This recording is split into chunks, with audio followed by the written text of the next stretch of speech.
everyone, welcome back to my channel. If you're new, then a massive welcome to you. My name is Dr. Baptiste. I work as a portfolio GP.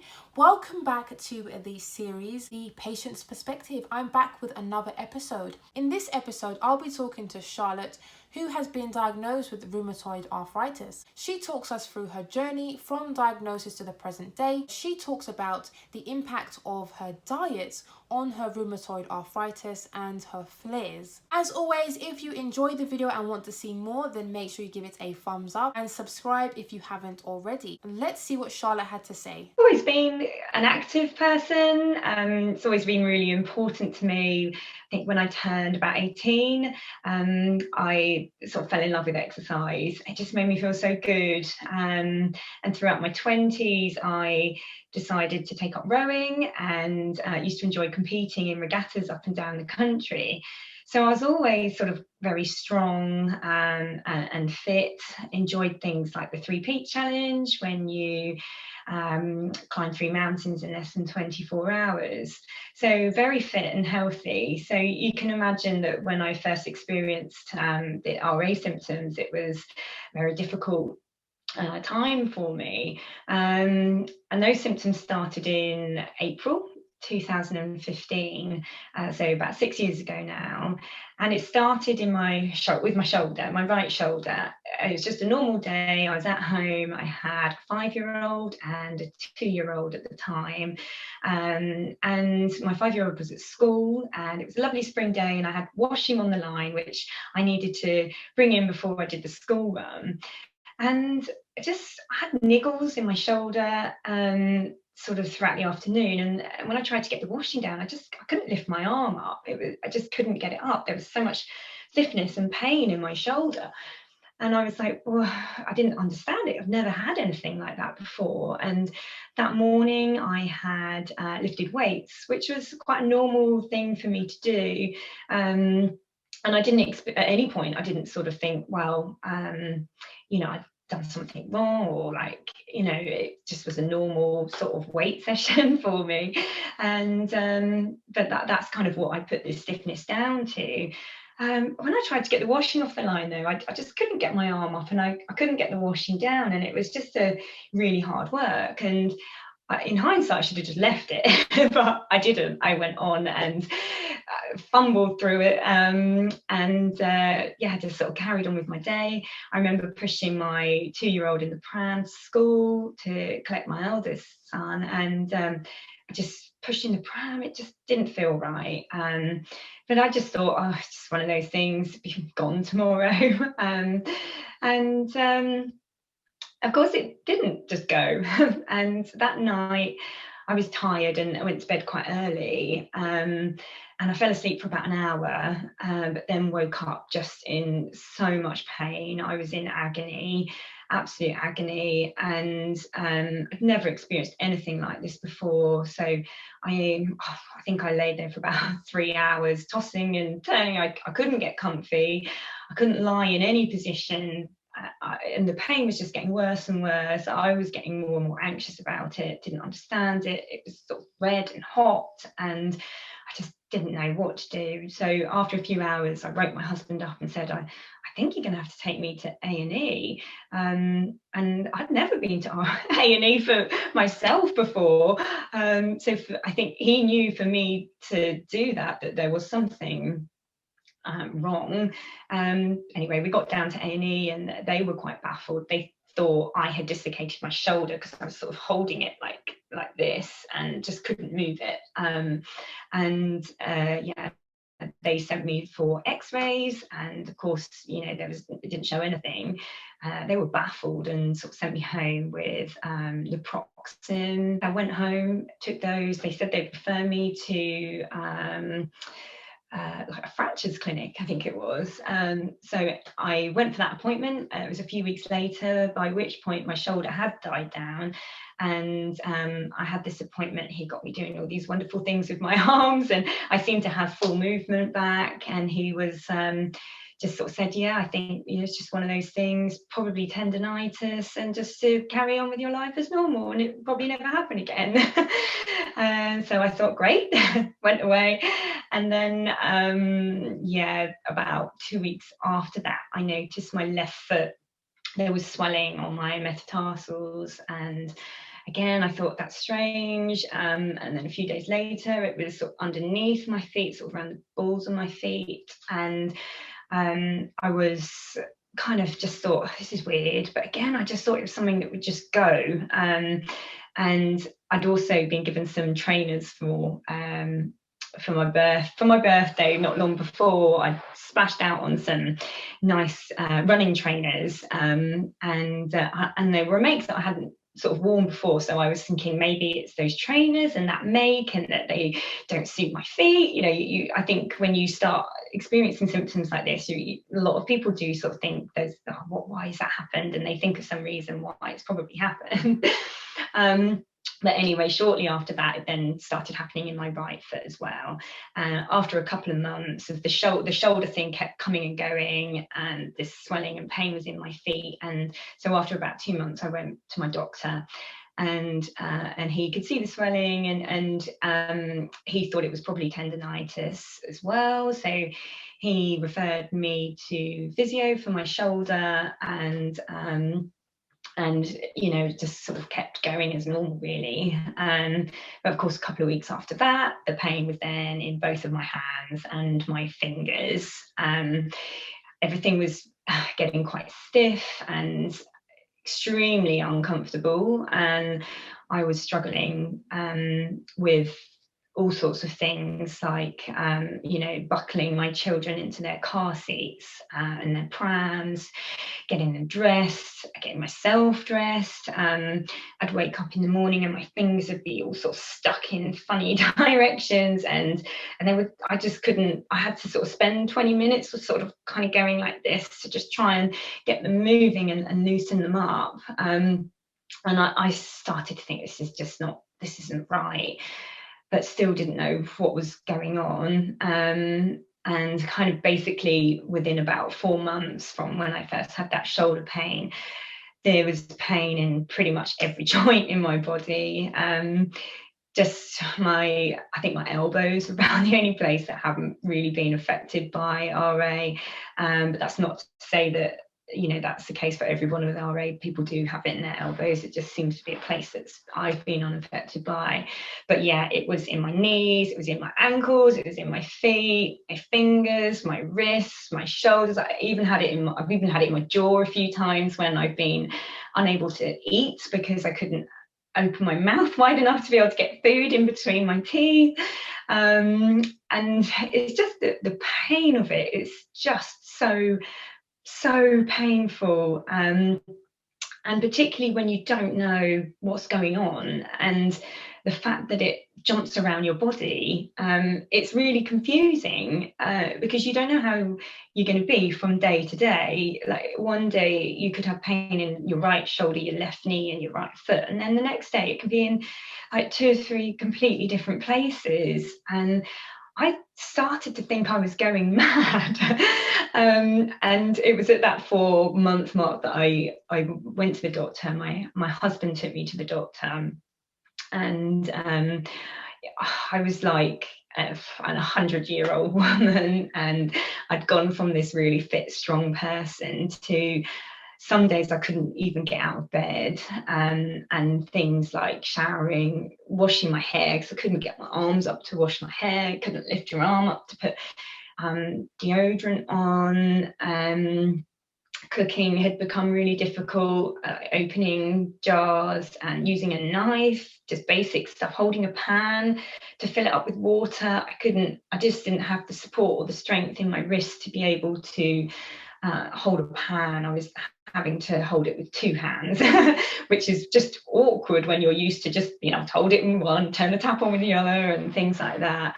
And of course I had 2 young children, so that was really difficult. So yeah, I knew I needed to go back to the doctor. So I did, and he said, I went into there and kind of, yeah, my husband took me, and I very slowly walked because I wasn't very mobile at the time.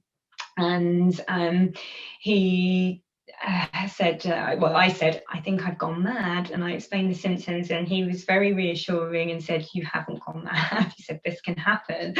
And I was immediately relieved to know that, I hadn't gone mad. And he straight away said, we need to refer you to a rheumatologist.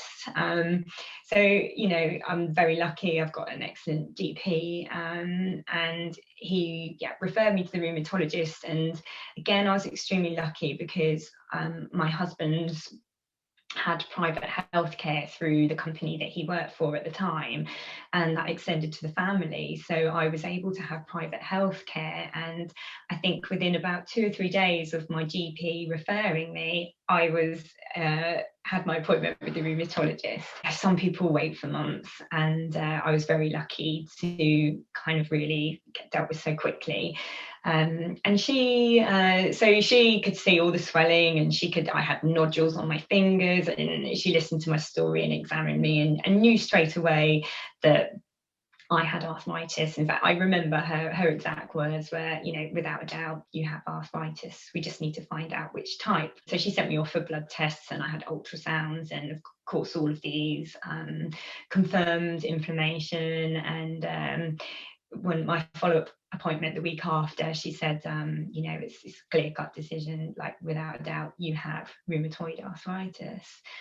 And it's interesting because my husband was out of the country at the time for work, and my sister came with me, and she was like, I'm so sorry, Charlotte. And I know some people, when they're diagnosed, they're devastated, and I'm not saying I want RA, but to have somebody tell me, to confirm what was going on, for me was just like a weight lifted off my shoulders. I was relieved to have somebody say, this is what you've got. And to be honest, between those 2 appointments, I had started looking into arthritis, and I knew that I had RA before she confirmed it, because everything I read was just exactly what I had. So I knew it.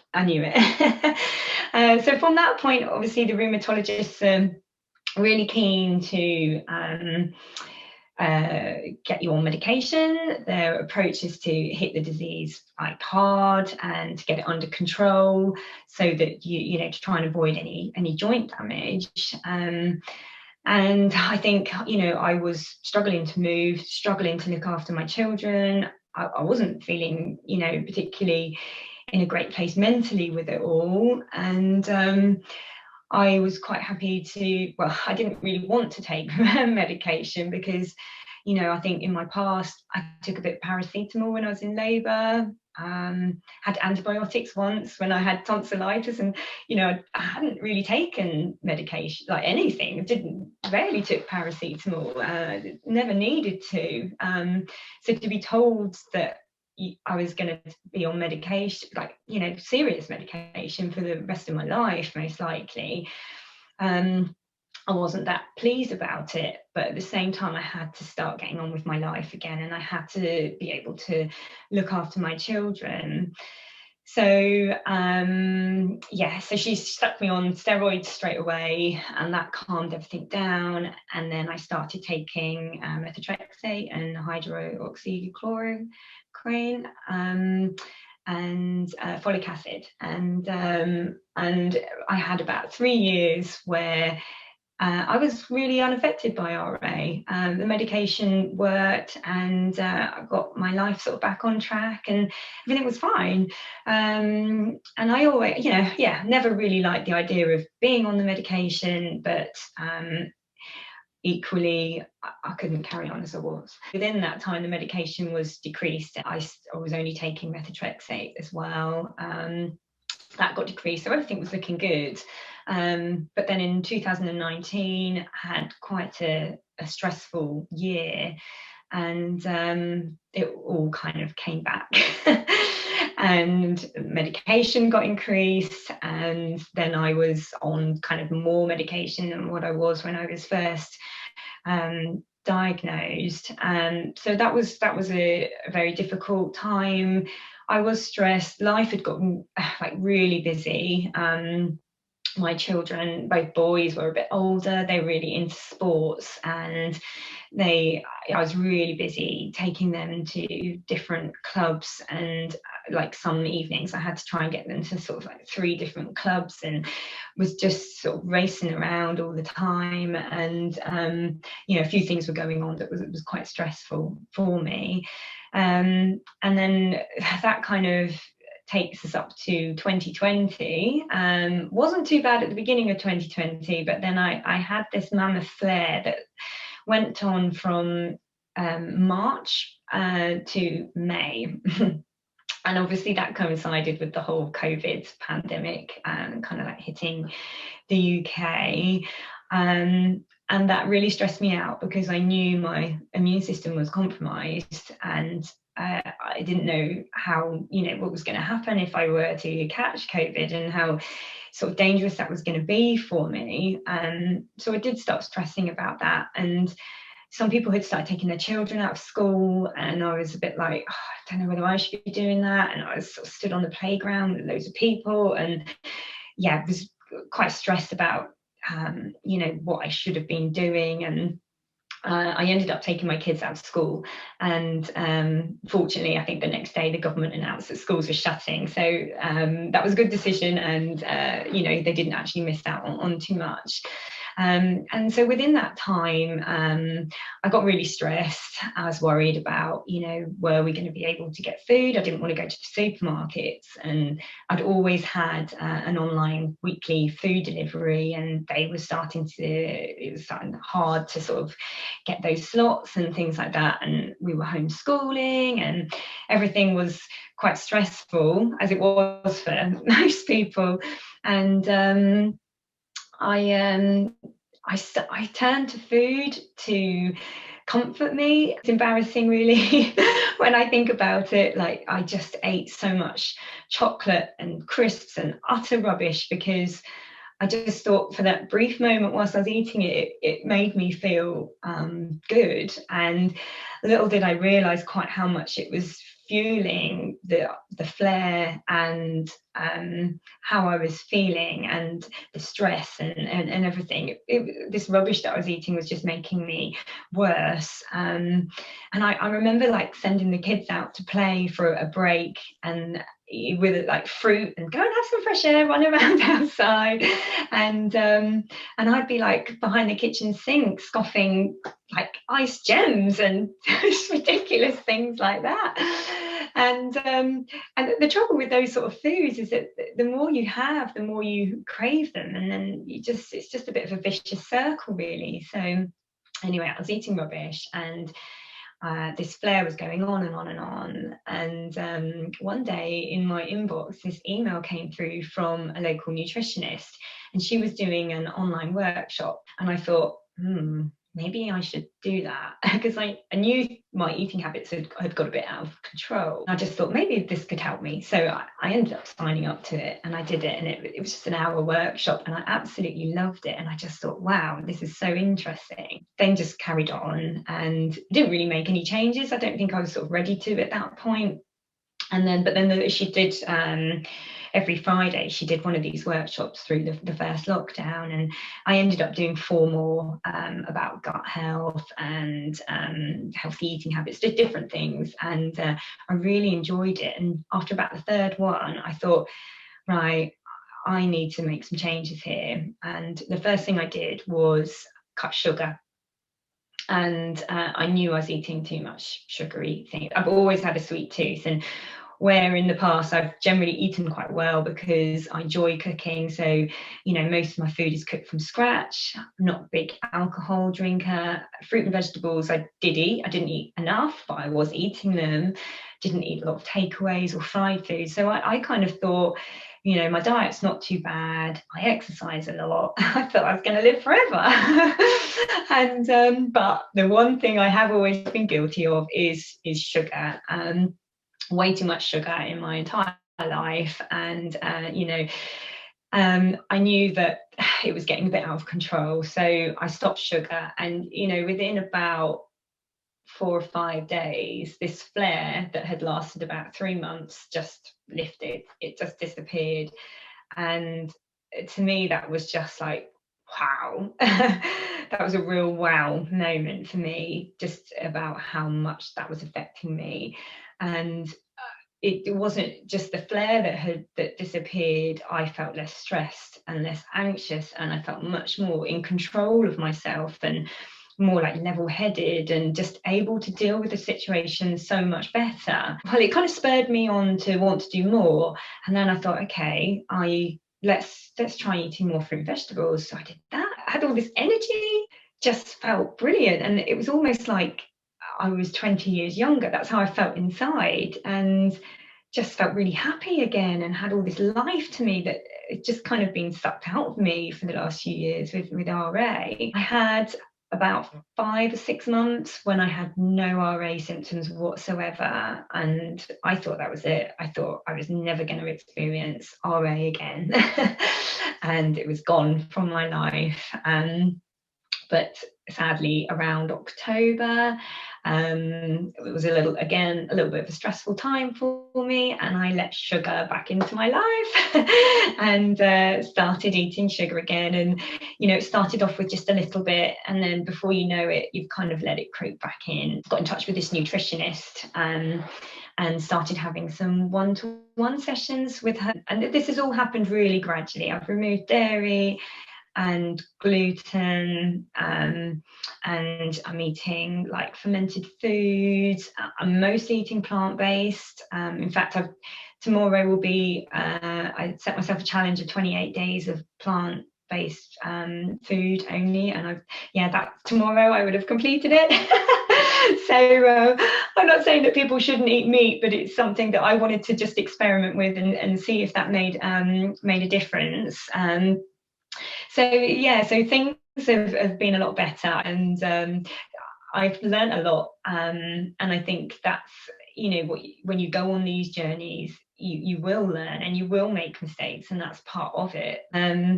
But I would say that right now I'm feeling really good, really healthy, and I'm very much aware that RA isn't going to go away. When you've got it, you've got it for life, and it is about managing it the best you can, to live with it the best you can. For me, diet is hugely important. It really affects things, but it's not just diet. You need to make sure you're getting good sleep and that you're resting. It's also your mind. I think that's got a huge part to play in it. If you're feeling rubbish with everything, then I think that's not helpful, and you have to try and switch the way you think about things, and that happens kind of over time anyway, I think. So yeah. I hope you learnt loads from the video. I hope you can take away some key points from Charlotte's journey. I hope you can use what Charlotte has said to further impact your patients or your future patients if you're an aspiring medic or medical student. If you liked the video and gained value from it, then of course give it a thumbs up and subscribe if you haven't already. I will see you in the next episode.